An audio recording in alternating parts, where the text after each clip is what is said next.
Nicolás no es celoso, no es el elefante, pero estamos en el zoológico de TN Central. Bienvenidos. Sí, tampoco soy el hipopótamo.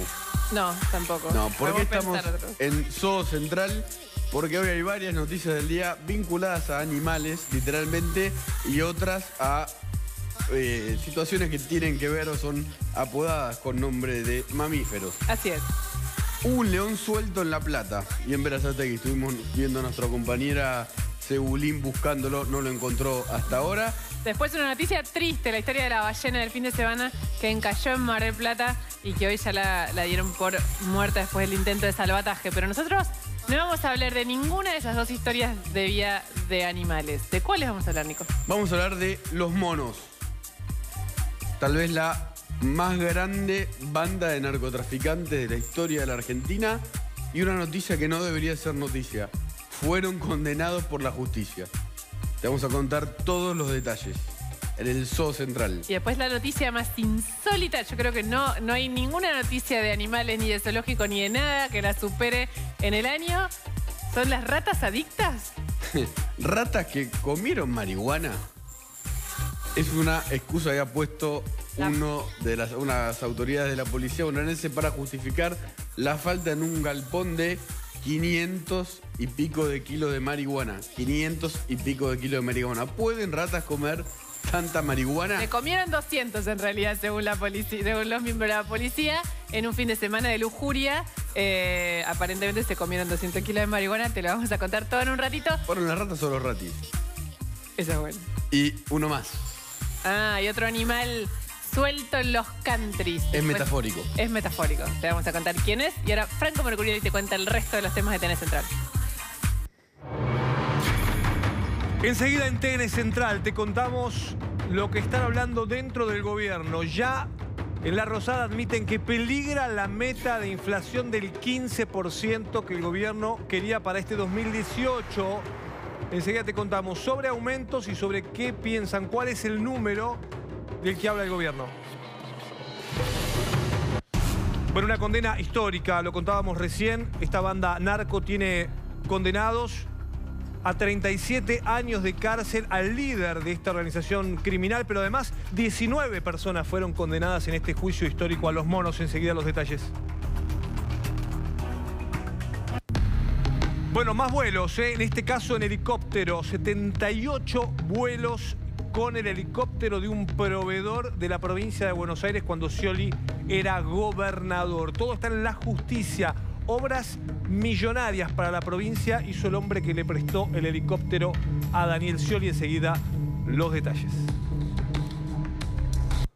Bueno, todavía no hay explicaciones en la provincia sobre estas ratas adictas. Y bueno, en principio lo que tenemos es un faltante de marihuana en un depósito de Pilar. La excusa parece un chiste y ya los especialistas dicen que es improbable que las ratas puedan haber consumido la droga que falta. Enseguida los detalles también de esta historia. Bueno, los primeros días de Lula preso, ¿qué piensa su defensa? ¿Tiene alguna chance de salir en libertad el miércoles? Un audio se viraliza en Brasil. Tirá a esa basura por la ventana. Un audio que se viralizó y fue dicho en el avión que trasladaba a Lula a la prisión de Curitiba.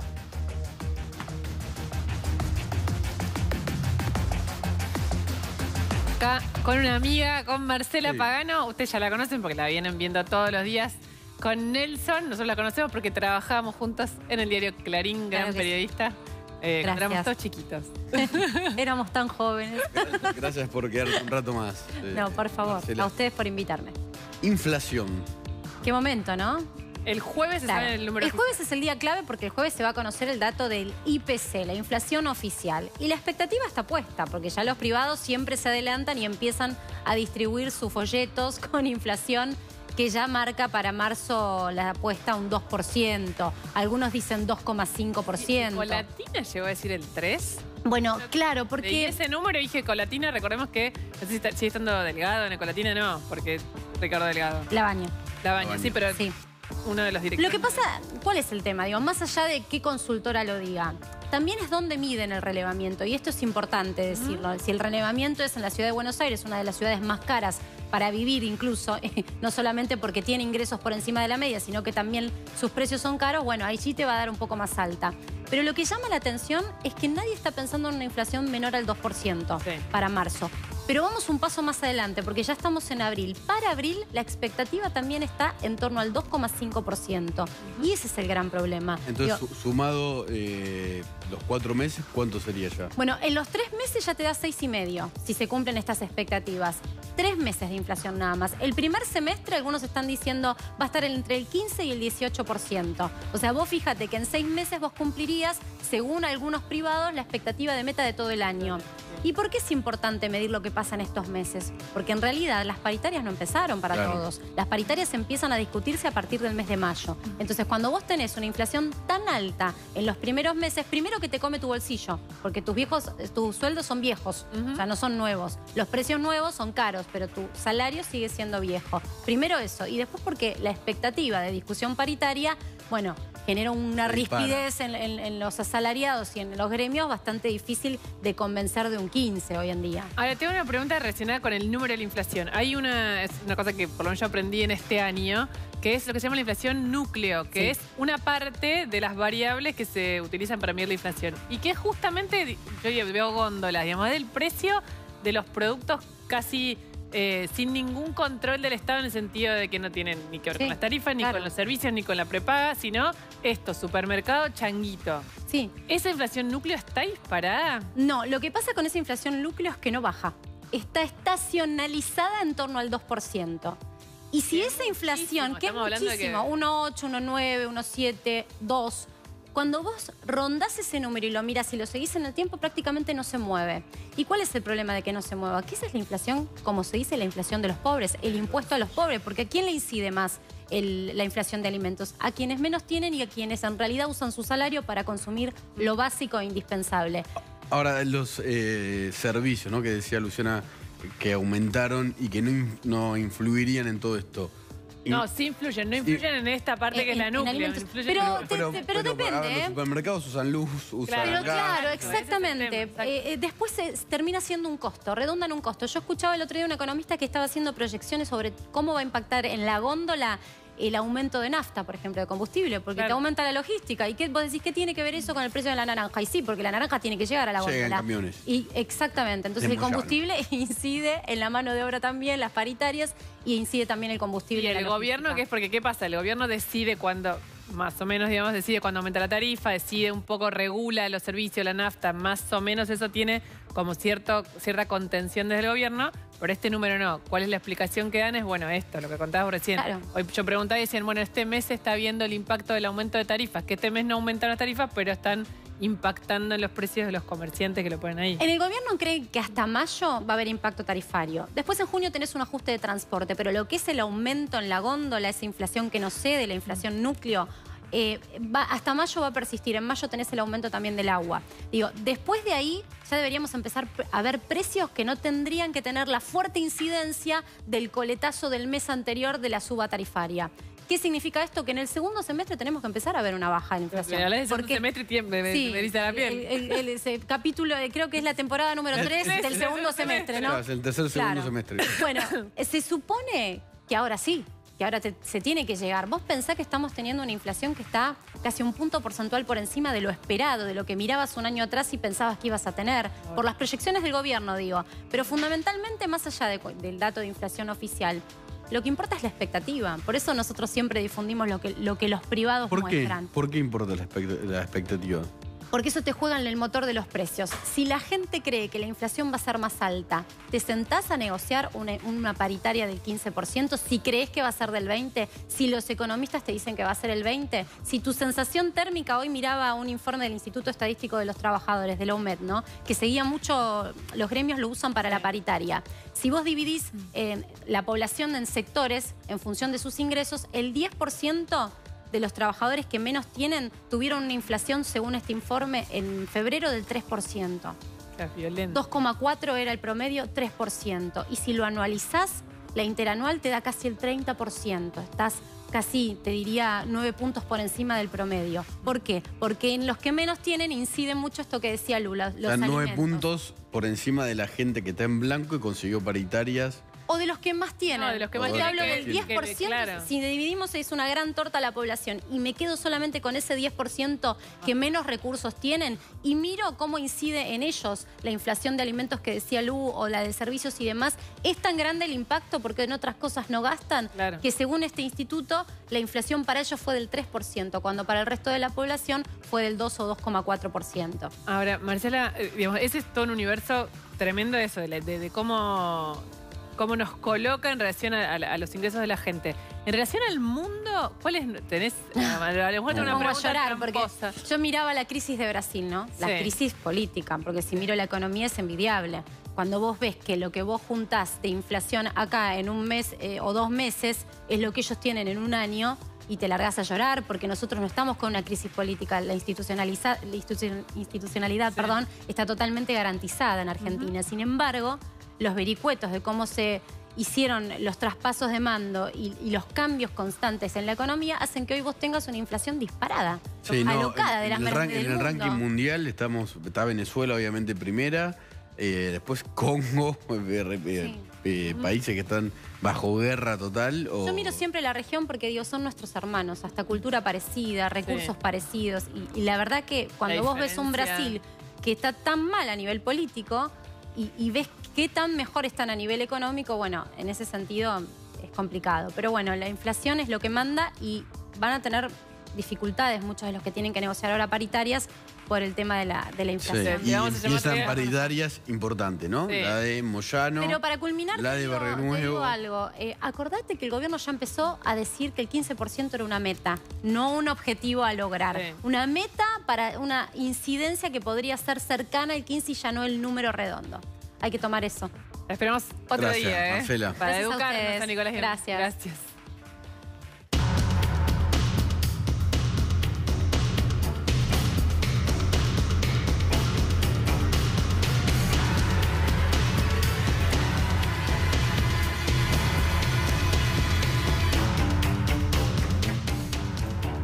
¿Qué va a poder decir, no? Pachelo, que está filmado entrando a un country en Pilar para robar, en este caso, a un empresario que tenía mucho dinero, acciones de su empresa, un arma incluso en la caja fuerte, y lo filmaron. Va a decir que no es él, como suele hacer Nicolás Pachelo, que recordemos, para el que no se acuerda, era uno de los vecinos de María Marta García Belsunce, el que siempre fue señalado por la familia como sospechoso. Sí. Ahora está siendo investigado también por la justicia por este tema. Originalmente no había estado en el foco de la investigación judicial, había estado la familia justamente que terminó acusada, condenada y ahora se revertieron esas penas. Pero lo cierto es que era el personaje de ese country donde mataron a María Marta García Belsunce, que era... Por lo menos los vecinos sabían que robaba, digamos. Después el tema de María Marta era otra cosa. Era una denuncia pero- más fuerte, sí. Así es, pero tenían un montón de un anecdotario de situaciones confusas y sospechosas en relación a posibles robos. Pasaron ¿cuántos años? Esto fue en el 2002, el crimen 2002-2003 fue el crimen de María Marta García Belsunce. 15 años después, además de que está siendo investigado por esa misma razón, Pachelo aparece en otro country, el country Tortuga. Ese es el country 3, hablamos de ese country por la casa del juez Ballestero y hay un montón de personalidades viviendo en ese country, donde había habido el viernes se habían conocido que había habido 4 robos. De hecho, le íbamos a contar acá, después no entró. Le decíamos 4 robos VIP en ese country. ¿Quién aparece en las imágenes de la cámara de seguridad? El mismísimo Nicolás. Con una caja de seguridad en la mano. Igual él lo va a negar, por eso yo digo, tiene derecho, todo el mundo es inocente hasta que se demuestre lo contrario. Pero primero andando en bicicleta, y ahí está, mirá la imagen. Sí, con la caja Llegándose fuerte. con una caja fuerte en la mano. Sí.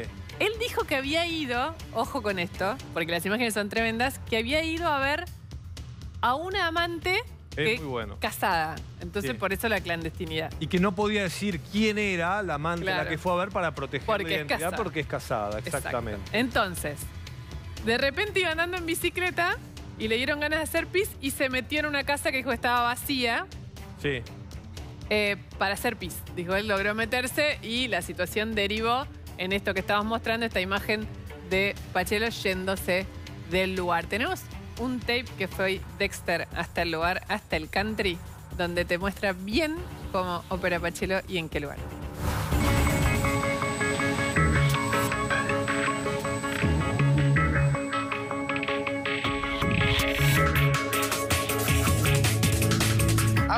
45 kilómetros de Capital Federal, el country Tortugas, que está a mis espaldas, es el más viejo y uno de los más exclusivos de la República Argentina. Para que te des una idea, el metro cuadrado de terreno acá adentro no baja de los $5.000 y las casas, según hemos averiguado, no bajan tampoco del $1.000.000 cada una. Todo esto hace que esto debería ser uno de los lugares también más seguros de la Argentina. Sin embargo, no es así. En las últimas horas hubo denuncias de al menos 4 robos en casas del country Tortugas, casas vacías, donde alguien entró y abrió las cajas fuertes y se llevó los contenidos. Hay un detenido por esos robos, hay alguien que está acusado. Se llama Nicolás Pachelo y es un viejo conocido de los countries de esta zona.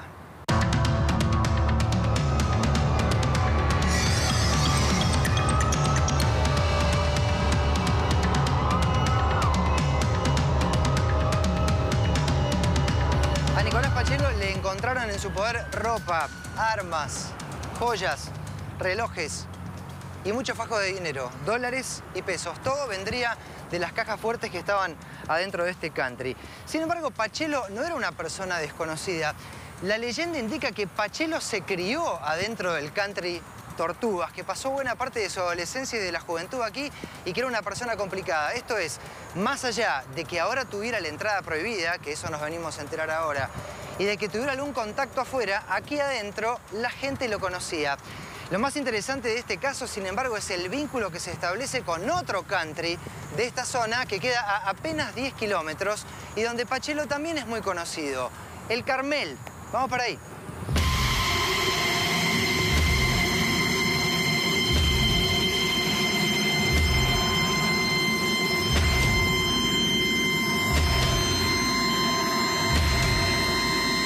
Este es el famoso country del Carmel, que se hizo tan conocido porque aquí en el 2002 apareció muerta María Marta García Belsunce.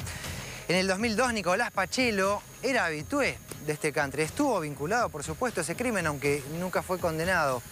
A Pachelo en las últimas horas lo acusan de haber entrado al Tortugas a casas que estaban vacías a robar. Y eso reaviva una hipótesis del 2002 que indica que María Marta García Belsunce había vuelto de improviso a su casa y había sorprendido a alguien robando y ese alguien la había matado.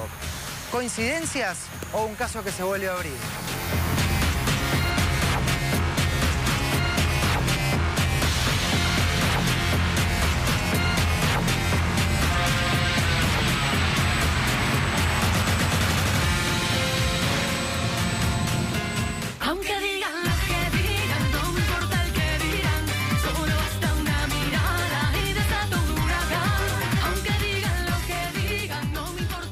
Ya vamos a hablar del cártel Los Monos o de la banda de narcotraficantes Los Monos que fue condenada.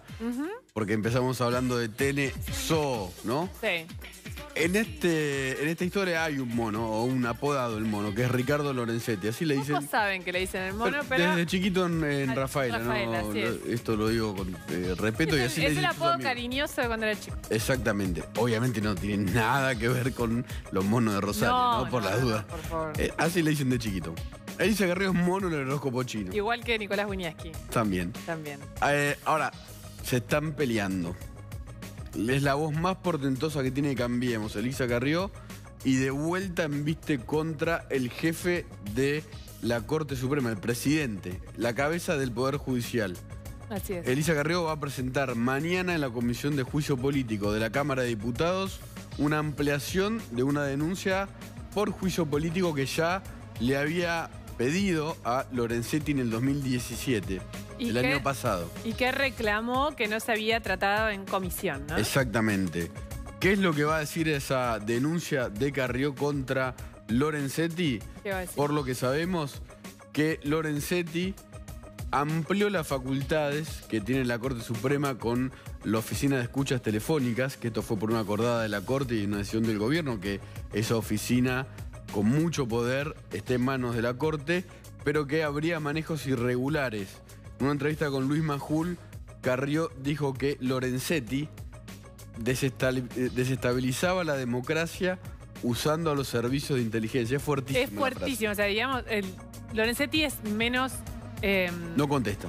Claro, pero ahora quiero contar un poco el lugar de Lorenzetti en esta historia. Lorenzetti prefiere entiende que contestarle a estas acusaciones de Carrió es digamos, multiplicar el mensaje de algún modo, y su posición es que todo esto es tan, digamos, tan poco cierto, según su versión, que no necesita siquiera ser contestado, ¿no? Sí. Ahora, va a tener otras cosas la ampliación de la denuncia. Sí. Por ejemplo, supuestas presiones que dice Carrió que Lorenzetti ejerció sobre diferentes dirigentes para exigirle del oficialismo que bajen o que no traten el juicio político en su contra. Esas son algunas, ¿no?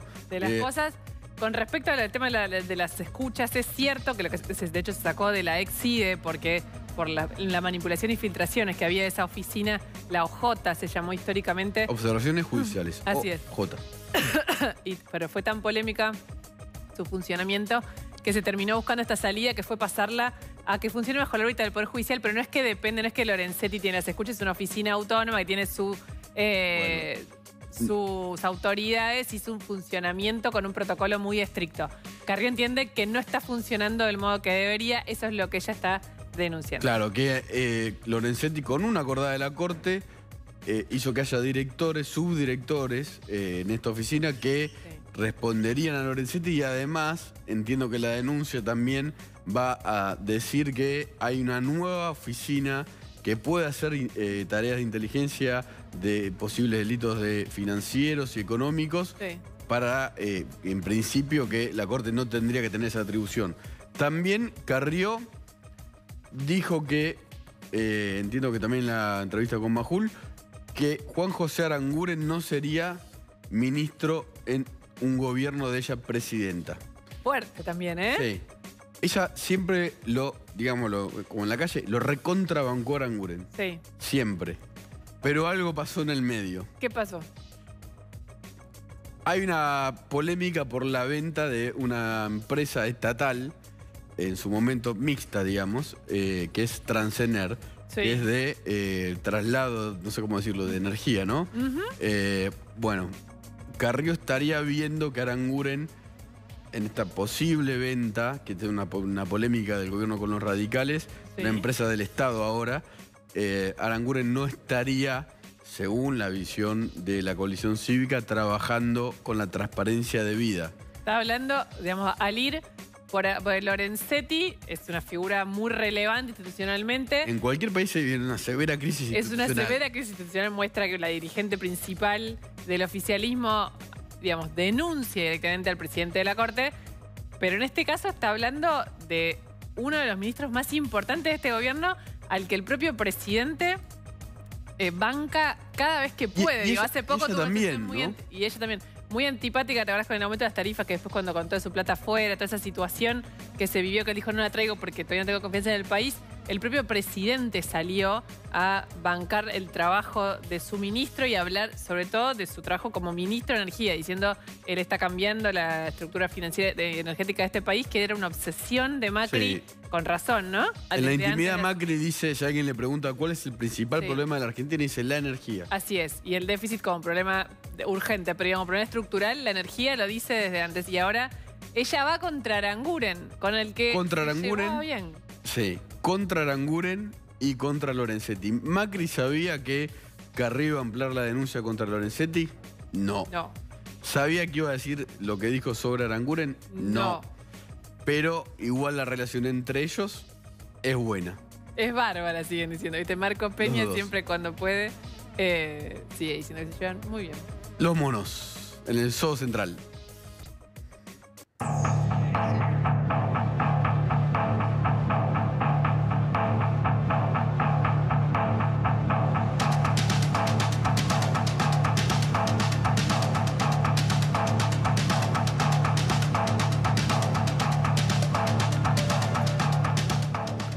Nacho Otero en TN Central, Zoo Central. Con su celular y sus anotaciones. ¿Cómo están? Buenas noches. Buenas noches. Bueno, realmente una condena histórica. Estamos hablando de que hoy se conoció el veredicto del juicio a los monos. En total fueron juzgados 12 civiles y también 13 integrantes de la Fuerza de Seguridad. Eso es increíble. Claro. Había más policías que narcos. Exactamente, porque ¿qué pasa? Dentro de la red de asociación ilícita que se investigó la complicidad de policías que fundamentalmente lo que hacían era facilitar información. De repente todos sabían qué autos estaban buscando, por dónde se movían, cómo eran los allanamientos. Era miembro de la banda. Exactamente, directamente hablaban con ellos y eran los que les informaban y les daban los partes a veces de los heridos. Ahora vamos a escuchar los audios que sirvieron parte como prueba. Claro, son escuchas por las cuales formaban parte del plexo probatorio, ¿no? Que se utilizó en el juicio que fue plexo probatorio. Perdón, Nacho, estás hablando muy serio, pero ahí estás. Sí, contale. de la condena. Del periodo de instrucción, ¿no? Se acumularon y después se usó en el juicio. Ramón Machuca, alias el Mabu. El más buscado en su momento. El más buscado, porque había estado prófugo, terminó acá en Floresta detenido. Exactamente, se lo puso él, el Mabu, era el que más le gustaba de todo lo que le decían. Ramón Machuca es el hijo adoptivo de la banda, ¿no? Lo habían ellos puesto como si fuese el ejemplo de movilidad social narco dentro de la banda, ¿no? Porque era un externo que había llegado a la banda y que se había convertido en el jefe de sicarios. Entonces, cuando reclutaban como un Tarzán que llegó a la familia de los monos. Cuando reclutaban soldaditos, él mismo se ponía a él como ejemplo, como diciendo, miren a lo que yo llegué. Entonces era como la movilidad social narco. A él le dieron 37 años. 37, o sea, es un número... Es un número muy alto, obviamente los abogados de los monos van a apelar, ¿no? Estas sentencias. A él se le adjudica ser el jefe de la asociación ilícita, sobre todo luego de la muerte de El Pájaro Cantero, ¿no? Que era el cerebro de la organización, quien los convierte de matones a narcos. Fundamentalmente se limitaban 4 homicidios, ¿no? Claro, no digo más eso. Lo que tiene esta banda, este caso particular, esta asociación ilícita, que el negocio del narcotráfico es lo que decíamos un poco. Se convirtieron en profesionales de la violencia. Claro. Ellos empiezan siendo eso. Ellos heredan de alguna manera el control del territorio de una banda que se llama Los Garompa. Así es. Cuando se enfrentan y ganan ellos, empiezan a profesionalizar la violencia y empiezan a ser contratados por narcos que les daban tareas de logística. Y después les empiezan a pagar parte de sus servicios en droga y ellos empiezan a controlar y a distribuir también sobre la zona. Así es. Ariel El Guille Cantero, que es el acusado del asesinato, de haber asesinado materialmente al Tarta de Marre, que era el dueño del boliche de Infinity Night en Villa Gobernador Galvez, que era el lugar donde asesinaron al Pájaro Cantero. Villa Gobernador Galvez era el hogar de los Bassi, ¿no? Que era el clan enemigo de los Cantero, y lo acusaban de haber vendido la información de que el el Pájaro Cantero en esa noche de 2013 estaba en ese... Y recordemos, porque lo pasamos acá en TN Central el video. Sí, donde... ahora lo vamos a ver. Lo vamos a ver, perfecto. Después está Cantero Padre, que es alias el Viejo Cantero. A él le dieron 6 años. A él se le adjudica, ser integrante de la banda, no se le imputó ningún homicidio.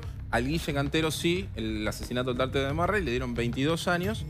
De los 13 policías que estaban dentro de todo el espectro de juzgados, que eran 13, absolvieron a 4 y al resto, a los 9 que restaban, les dieron penas entre 7 y 5 años. Algunos ya habían sido liberados, beneficiados por el juicio abreviado, ¿no? Como el caso del Chavo Maciel, que es el que pasa la información a los monos después del asesinato de Marre, que les permite ocultar pruebas. El Chavo, el Viejo, Mabu, el Monchi. Mabu y Monchi. Mabu y Monchi es lo mismo. Y quedan el resto de los 9 civiles, que 2 fueron absueltos, que se trata uno de Lorena Verdún, que es la viuda del Pájaro Cantero, fue absuelta, y también Rafael Lapiana, al que se le adjudicaba formar parte del lavado de activos de la banda mediante el pase de jugadores. Esos fueron absueltos, que tiene que ver con que no se encontró pruebas para condenarlo. Sí. Y el resto de los civiles, que quedan 7, fueron condenados apenas de 10 a 3 años. Te hago una preguntita, porque por ahí hablamos todo el tiempo de una banda narco, la banda narco Los Monos, la banda narco, y escuchamos las condenas son por crímenes. Exactamente. No por narcotráfico. No se juzgó en ningún momento el lavado de activos, porque aparte, el narcotráfico, que además es un delito federal, en este caso se trata de una condena de la provincia de Santa Fe, del Poder Judicial de Santa Fe, todavía no se habla de narcotráfico, todavía no hay una causa fuerte, eso es lo paradójico, a los monos en el área de narcotráfico. No es paradójico, por eso. Impunidad. Sí. No, por eso es el dato increíble de esta historia. Los monos los terminan cercando y condenando por la saga de crímenes que se generó después de la muerte del Pájaro Cantero. Así es. Pero ¿Por qué mataron? Bueno. En venganza. En venganza. ¿De qué? A ver, la historia cuenta que después del asesinato del Pájaro Cantero se juntaron en un bar dentro del que estaba el Guille, pero más que nada Machuca, ¿no? Que era de alguna manera quien Machuca organizaba la... Machuca es el Mabu. Ok. Que organizaba de alguna manera a los sicarios y dijeron, bueno, vos matá tal, vos matá tal, vos matá tal. Y después mataron al primer asesinado, fue Demarre. Y parte de lo que decíamos de la prueba se constituyó en base a estas escuchas. Vamos a ver la primera, que tiene que ver con cuando confirman si lo habían matado a Demarre o no. Dale, vamos a verlo. 7 detonaciones. ¿Cómo? 7 al blanco. Bien. Bien. 2 en el chope, 2 en la zapam, 2 en el brazo, 1 en la pierna. A ver, ahí lo que estamos viendo también acompañado con la escucha es el material de las cámaras de seguridad de la ciudad de Rosario, en donde el Volkswagen Bora blanco, en un momento en circunvalación, lo que hace es girar. Había un narco. Le come la curva al Tarta de Demarre, que era el dueño del boliche donde habían asesinado al pájaro cantero, que sabía que lo estaban buscando y se había ido a presentar voluntariamente a tribunales. Acababa de salir de tribunal. Yo quiero que esto, porque por ahí, los crímenes de los monos los fuimos no naturalizando, ¿no? Pero digamos, contando tantas veces. Naturalizando. A este señor, que aparte no tenía nada que ver, que era el dueño del boliche donde mataron al otro, que se asustó y fue él. Él dijo, vamos rápido, fue con su mujer, con su novia a tribunales diciendo, si yo no voy rápido a la justicia me van a matar solo por la sospecha de que yo pueda tener algo que ver con haber dicho algo. Después de contar esa historia, sale de tribunales y lo matan. Y lo matan. Efectivamente, él iba en una Renault Kangoo, en un utilitario, una partner en una Kangoo, y en un momento dobla, como lo veíamos en el video, y el Bora le come la curva por adentro. Y ahí él iba con su esposa.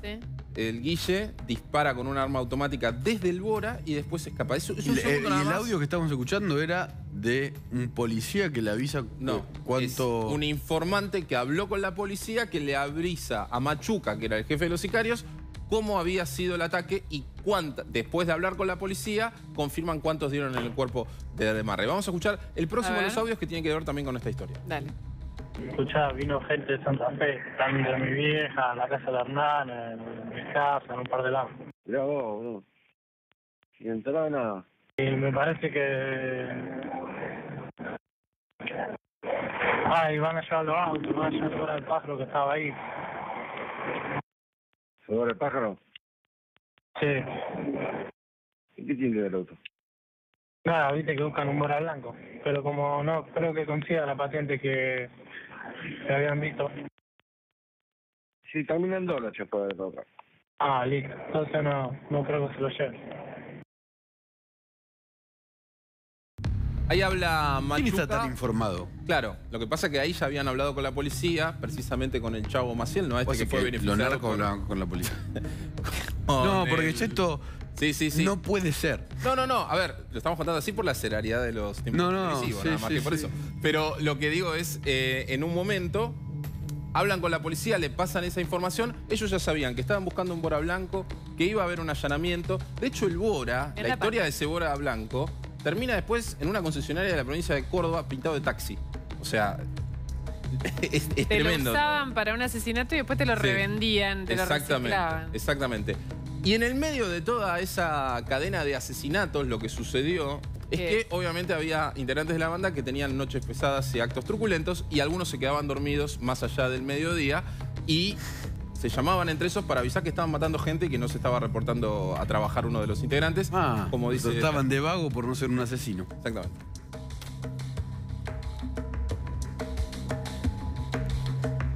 ¿Qué está? Acá, mi hermano. ¿Qué está diciendo, hermano? ¿Está durmiendo? Sí, igual yo. Me quedo dormido. Recatate, bueno, está recontra mil comas. Nosotros andamos matando gente por todos lados, boludo. Recatate, hermano. Estamos llamando por una urgencia y no podemos contar con vos, boludo. Esa vez que me levanté hoy, a la 1:30 y todavía no paré, guacho. No paré, tío, la verdad. Bueno.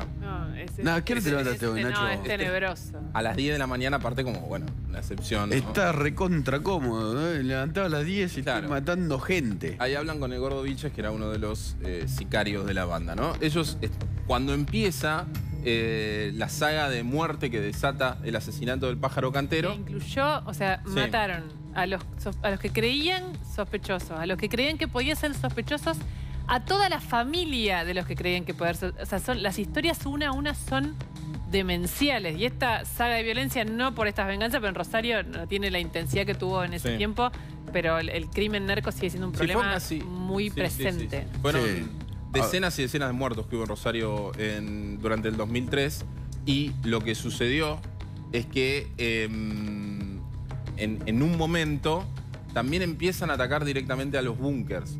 Y ahí, por ejemplo, mataron a una chica de 14 años de apellido Cantero que formaba parte... Porque lo que hay es una guerra por el territorio. Exactamente. Que además estaba condimentado por la venganza. O sea, era una guerra narco, pero a su vez también tenía el elemento emocional, que a veces no aparece cuando... Te quedaste dormido.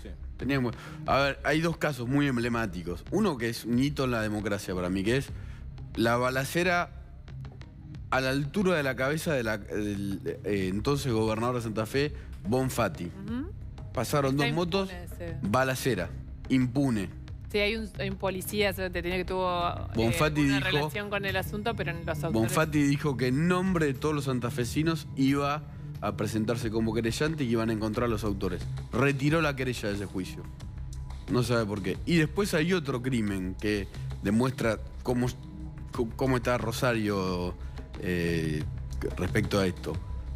El asesinato de la madre de un chico que fue muerto en una balacera por los narcos y que denunciaba la muerte de su hijo. Es la historia, una de las historias más tristes. Sí. Estaba en una villa, tenía un kiosco, alguien fue, le pidió cigarrillo, la señora se dio vuelta y le dispararon. O sea, de la madre de una denunciante, una madre desesperada por la muerte de su hijo, al gobernador.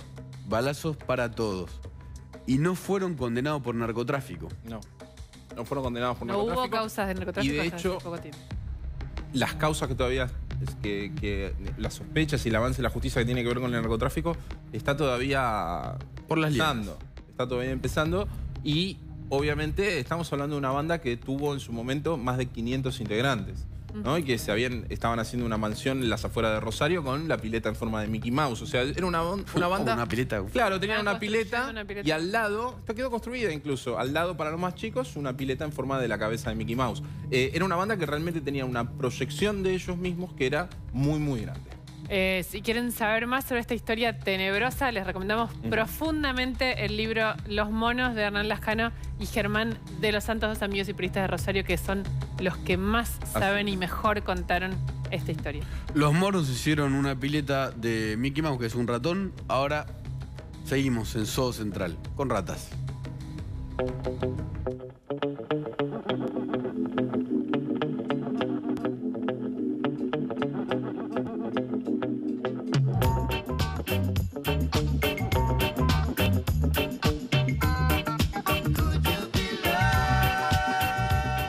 El delirio del día. Perdón. Ratas drogadictas. Ratas drogadictas, ratas que con todo respeto, ratis narcos. Sí, puede ser las dos cosas. Puede ser con todo respeto de la policía buena. Puede ser el Rati Fernández y el Rati Galván, como decía un veterinario en el día de ayer. A ver, una situación insólita que sorprende muchísimo. Arranca el año pasado, 20 de marzo. La delegación de drogas de Pilar, Nico, deja sus autoridades, eligen nuevas autoridades, se van las viejas y dejan un acta, un inventario de lo que había en el lugar. ¿Qué había en el lugar? Ahí en el lugar había droga de un juzgado federal de San Martín, de Pilar y también de la zona de Morón. En ese lugar era un depósito donde se acumulaba droga, donde se acumulaban todo tipo de elementos secuestrados en las causas federales en esos 3 departamentos judiciales, si querés. En ese acta que le deja un comisario al otro, en ese inventario dicen que había 540 kilos de marihuana que se lo comieron los ratones. Las ratas, Mickey Mouse. No los monos. No los monos, estamos hablando de ratas y de manera insólita lo que cuentan es que los roedores se comieron... Media tonelada. Media tonelada de droga. ¿Había 6.000 kilos de marihuana? Había, sí, 6 toneladas de marihuana y 540 que fueron comidos por las ratas, digamos, directamente. A ver. Eso dice el que se fue. Eso dice el que se fue. Obviamente de esto toma intervención un juzgado federal porque era sorprendente para el comisario que entraba que esa sea la explicación, que se comieron la marihuana obviamente está en paquetes, está compactada. Ahora yo te voy a dar datos sobre ratas reales. Esos paquetes empaquetados, esos paquetes con humedad, decía el inventario, se secaron y una parte de esa marihuana quedó en sedimentos y las ratas se comieron eso. Allana en el lugar, 2 de agosto, el juez federal Adrián Charbay, junto al fiscal Pedro Rebollo. La justicia allana a la policía. Allana a la delegación de droga de Pilar con la gendarmería separada, totalmente separada, la policía bonaerense. Allanan y lo mejor de todo es que llaman a un experto del CONICET para hacer una pericia, para ver si las ratas podían comerse 540 kilos de marihuana. ¿Qué dijo el perito?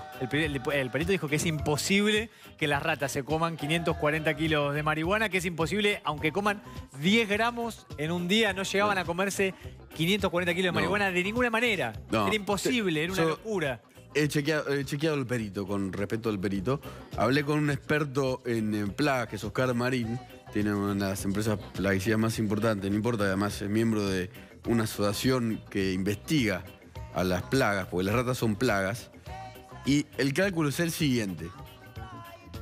Si las ratas fumonas se comieron en los 540 kilos de marihuana, el señor policía que se fue debería haberlo detectado. ¿Por qué? Porque para que ratas se coman 540 kilos de marihuana, debería haber pasado que 100 ratas durante 180 días comieran de forma ininterrumpida toda esa marihuana. Lo que hubiese dejado además otras pruebas. 720.000 excrementos. 720.000 excrementos. Sí. 100 ratas durante 180 días comiendo sin parar, llegan a comerse 540 kilos de marihuana y dejan 720.000 kilos de excrementos. Ahora, no existe bibliografía en todo el planeta hasta ahora que diga o demuestre que a las ratas les gusta la marihuana o que coman. No existe bibliografía en todo el planeta, no hay.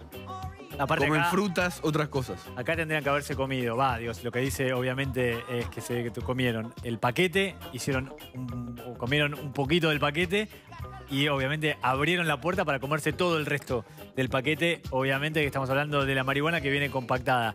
A ver, la pericia del CONICET, y esto es verdad y es real esa información. Yo lo que dije también es... No, pero digo, hubo un perito del CONICET que hizo un informe y que consta en la causa de que las ratas nunca pudieron haberse comido la marihuana, digamos. Eso está en consonancia con toda la bibliografía planetaria sobre qué comen las ratas. Bueno, a ver, y lo que sí pasa y que va a pasar la semana que viene, en verdad, el 24 de abril, empieza una serie de indagatorias a 4 funcionarios policiales que eran los que estaban a cargo de esta delegación de drogas de Pilar. Van a ir a indagatoria. En las próximas horas, Asuntos Internos de la Policía de la Provincia los va a separar porque acá claramente, si no se trató de una negligencia, esa droga volvió a la calle en, obviamente, mercadería, ¿no? Sí, las ratas no fueron.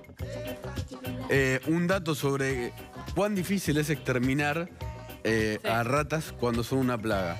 Sí. En Nueva Zelanda, el gobierno anunció un programa para exterminar las ratas y el primer ministro John Key, esto es de noviembre del año pasado, dio una fecha de cuándo terminarían el gobierno de Nueva Zelanda a exterminar las ratas.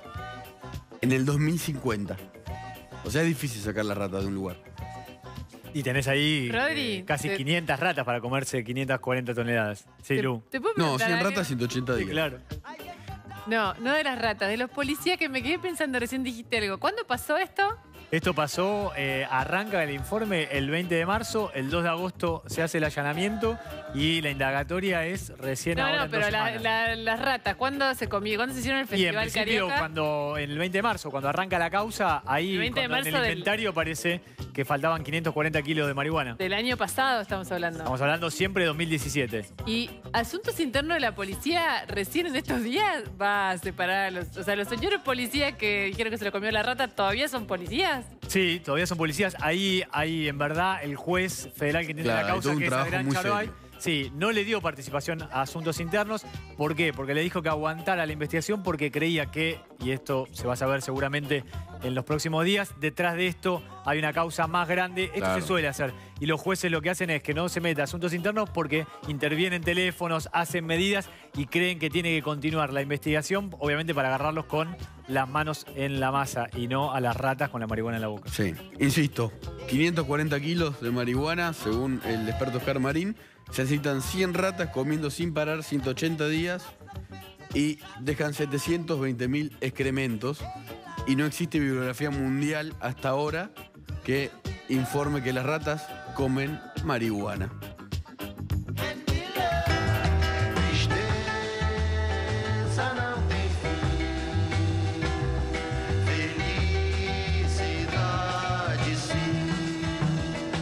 Fuerte esa foto, ¿no? Sabíamos desde, obviamente, desde el momento en que el juez Moro firmó la orden de detención que Lula iba a entrar a la cárcel, pero la foto no dejó de ser un símbolo grande, ¿no? Por supuesto. Tres cosas te quiero contar, Lu. Por un lado, la frase escuchada en el avión que trasladaban a Lula rumbo a la cárcel. Tirá a esa basura del avión, tirá a esa basura del avión, fue lo que le dijo desde la torre de control un operador al piloto.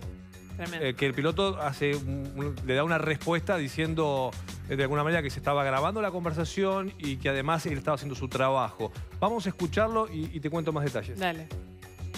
Vamos falar só o necessário, tá? Estamos em trabalho aqui, vamos respeitar o nosso trabalho. Obrigado. Eu respeito, mas mande esse lixo, janela abaixo aí. Vamos falar só o necessário, tá? Estamos em trabalho aqui, vamos respeitar o nosso trabalho. Obrigado. Eu respeito, mas mande esse lixo, janela abaixo aí. Bueno, el tono además de esta conversación con el piloto que estaba llevando a Lula desde San Pablo a Curitiba para ir a la cárcel es brutal. Tirá esa basura del avión, le dice desde la torre de control. Muestra lo que venimos contando La grieta de en Brasil. el odio tremendo que tiene mucha gente a Lula, así como mucha gente lo ama, también hay mucha gente que tiene ese odio, se escucha ese tipo de frases. Cuando Lula aterriza, va en helicóptero a la cárcel, ahí mismo había dos manifestaciones. La que estaba a favor de Lula, que pedían la libertad, y los que pedían que gritaban que Lula es un ladrón y que tenía que estar en prisión. Obviamente hubo gases, estaban los dos grupos ahí en Curitiba, y el PT que promete mantener en el lugar una resistencia de militancia hasta que Lula salga de la cárcel. Algo que por ahora no viene siendo algo muy masivo, digamos, una cosa enorme de miles y miles, de cientos de miles de militantes. Hay gente, hay militantes, pero no es una cosa, digamos, para lo que fue Lula para Brasil, no hay una movilización tan grande ni en Curitiba ni tampoco la hubo en San Pablo. ¿Qué hizo Lula en estas últimas horas, Lu?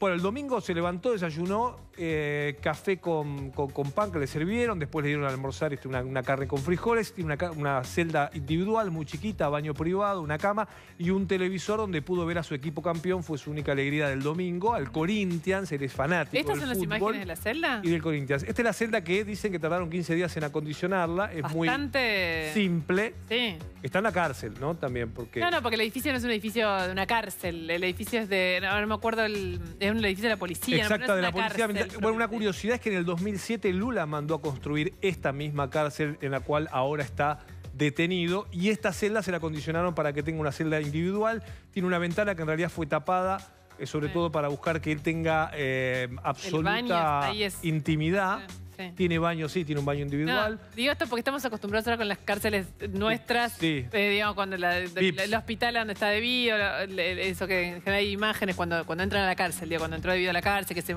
es mucho mejor que esto, por lo menos en apariencia. Un colchoncito, eso sí, pudo tener un televisor donde vio el partido de su equipo Corinthians, pero evidentemente es una celda muy chiquita de 15 metros cuadrados, que si cumple su condena tendría que estar 12 años y un mes en esta cárcel. La última novedad, Luis, el último dato es que el miércoles hay una entidad de abogados muy prestigiosos de Brasil que se ha presentado a la Corte, y hay muchas iniciativas para que la Corte el día miércoles cambie algunos aspectos que podrían darle la libertad a Lula. Para explicarlo sencillamente, básicamente lo que piden es que digamos, se cambie la forma de mandar a la cárcel a quienes son condenados. Es decir, la Constitución de Brasil creo que es parecido a la Argentina en ese sentido, dice que no puede estar en la cárcel hasta que no se haya apelado a la última sentencia instancia firme, judicial. doble instancia. Bueno, Lula tiene condena en segunda instancia, pero no del Tribunal Supremo. El miércoles la Corte Suprema de Brasil va a discutir este tema y si lo cambian,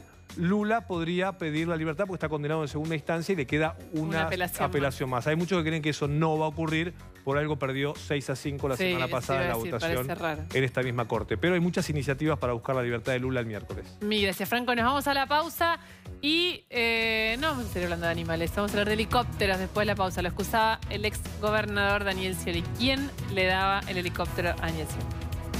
Superpréstamo hipotecario de Santander Río. Te prestamos hasta 15 millones de pesos. Podés pagarlo en hasta 30 años. Es fácil. Pedilo online, seas o no cliente. Santander Río.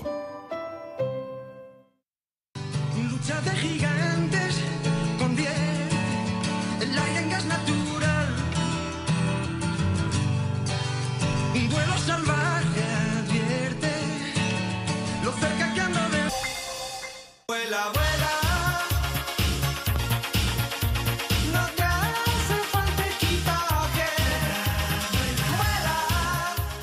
Daniel Scioli es un hombre de agua, ¿no? Del offshore, de los clubes náuticos, pero también del aire. Sí, a ver, el tema de los vuelos a Daniel Scioli ya le trajo un dolor de cabeza. Ahora le trae otro nuevo dolor de cabeza. Vos por Enrique Iglesias, aquel viaje. Sí, por un pasajero que no tenía que haber estado ahí y por todo lo que sucedió. Un viaje al Caribe. Después con un viaje exactamente en un avión privado. Ahora, en este caso, la situación es diferente. Estamos hablando de 78 vuelos que, en principio, el ex gobernador bonaerense Daniel Scioli hizo en 2 helicópteros que salían del helipuerto en Villa Laniata, que él tiene. ¿Cuál de los dos? Bueno, no, uno solo creo. Hay 2. ¿Hay 2? Sí. Ah, bueno, yo tenía constancia solamente de uno. Y estamos hablando de 2 helicópteros que utilizaba, dice un informe de la Administración Nacional de Aviación Civil, de la ANAC, y que le entregó a la justicia bonaerense, en particular al fiscal Álvaro Barganta. Estamos hablando de 2 helicópteros que pertenecían a Ricardo Miller y que Ricardo Miller, y lo contamos varias veces acá en TN Central, Ricardo Miller era contratista del Estado durante la gestión de Daniel Scioli. Es la persona que construyó estos famosos UPA, las unidades de pronta atención a lo largo de la provincia de Buenos Aires. ¿Qué es lo que está investigando por estas horas la justicia provincial? Que Scioli utilizaba estos helicópteros y obviamente al mismo tiempo estos helicópteros eran de un contratista del Estado, de Ricardo Miller. ¿Dádivas?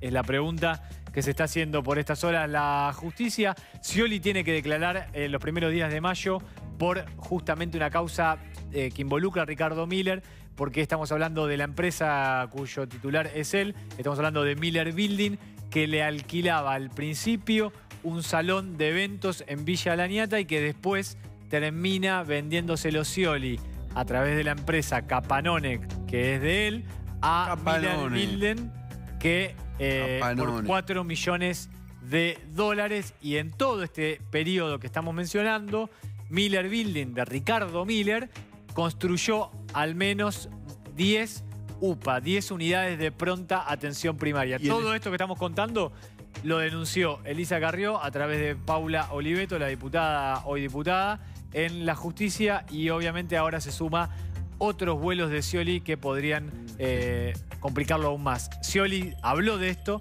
y dijo que él nunca voló, nunca utilizó esos helicópteros, digamos, que siempre se movilizó con los helicópteros de la gobernación. Son 78 vuelos, ¿no? Se supone que tiene que haber registro de todo esto. Miller. Mayo vamos a ver qué pasa. Miller.